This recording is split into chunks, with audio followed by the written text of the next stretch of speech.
Bien, estamos conectados, como siempre, con José González, en directo desde los Estados Unidos. Buenas noches y bienvenido, como siempre, José, gerente asociado Buenas de noches. GCG Advisors.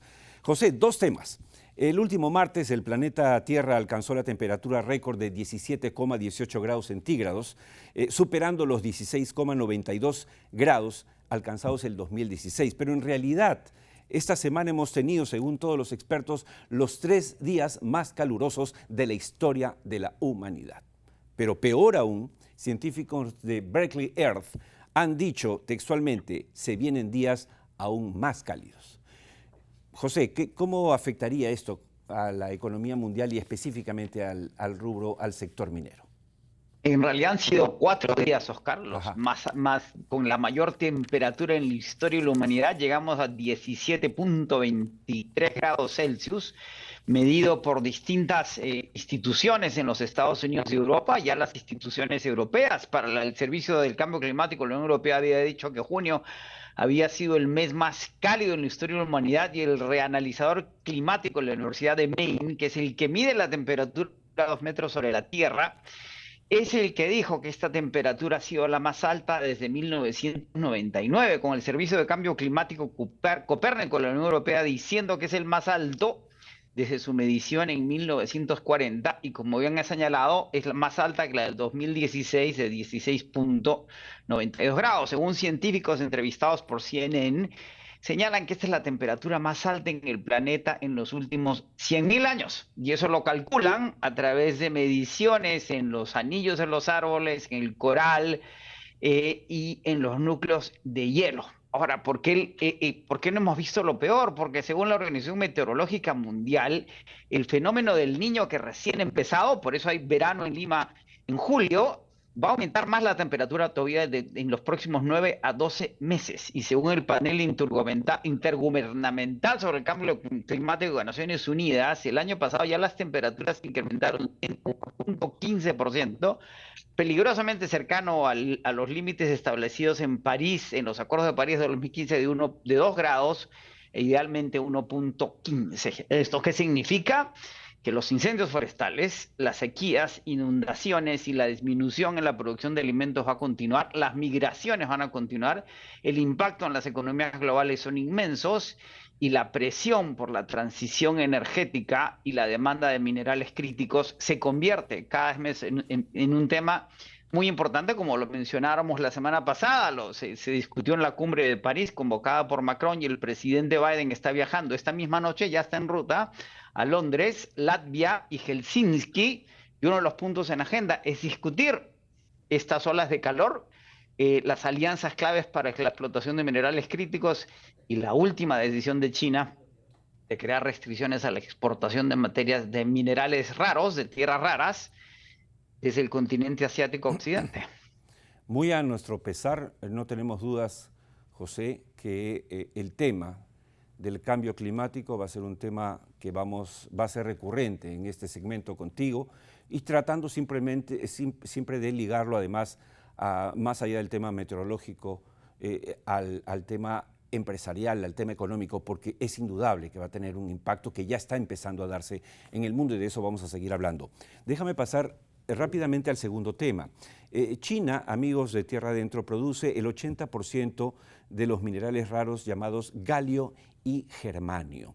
Estos galio y germanio, que ustedes no conocen mucho porque no tienen por qué conocerlos, bueno, son fundamentales para la fabricación de semiconductores y chips, con lo cual, obviamente, los aparatos, todos los modernos, necesitan de chips inteligentes, chips especiales, la inteligencia artificial, etcétera.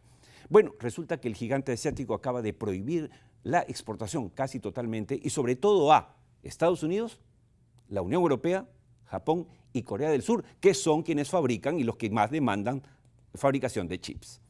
Esta decisión unilateral de China, José, pregunto, ¿podría derivar en una catástrofe tecnológica mundial?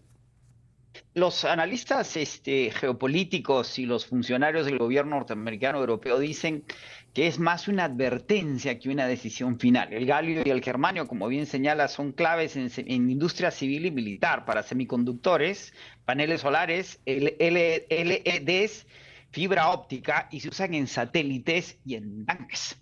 El problema es que ambos metales existen en abundancia en el mundo, pero están asociados a otros metales y la refinación es lo que se controla desde China.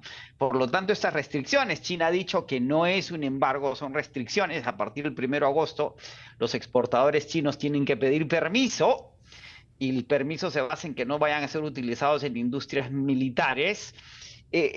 Coincide con la visita de la secretaria del Tesoro a China, Janet Yellen, en donde se discutió el tema. Tuvo una reunión de 7 horas en los últimos 2 días con su contraparte, He Lifeng, el vicepresidente encargado de la economía en Chile, luego que el secretario del Tesoro, Blinken, se reuniera con Qin Gang, que es su equivalente, y viaja en los próximos días John Kerry, el enviado especial del presidente Biden para el cambio climático, Xi Jinping.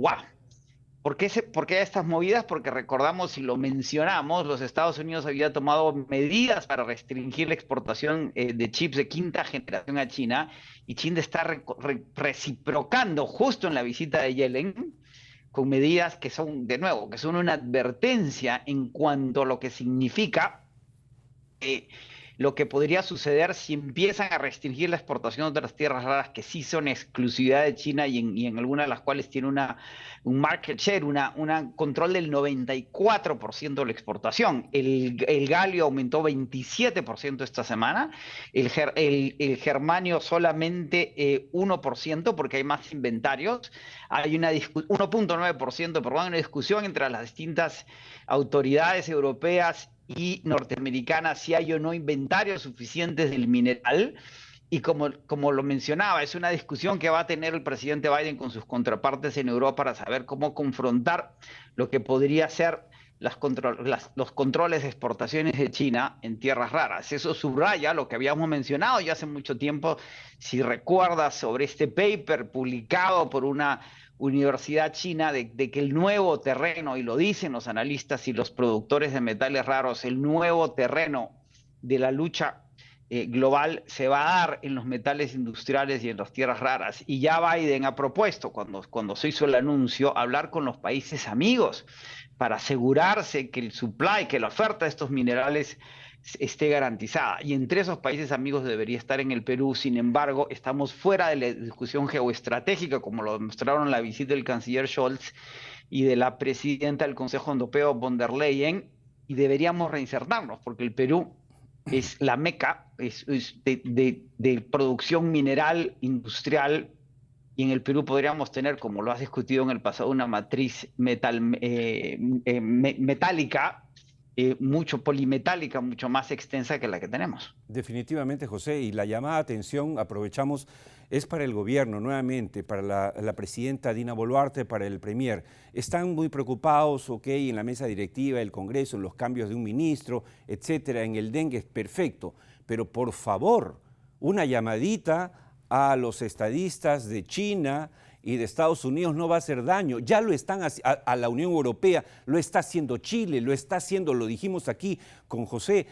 Petro ha viajado, no ha esperado que lo visiten, ha viajado. El comunista Petro, bueno, viajó a la Unión Europea para tratar de cerrar tratos. Es decir, señores, por favor, dejemos de mirarnos al ombligo. El Perú tiene lo que el mundo necesita, pero tenemos que acercarnos a ese mundo. Muchas gracias, José. Hasta el próximo domingo.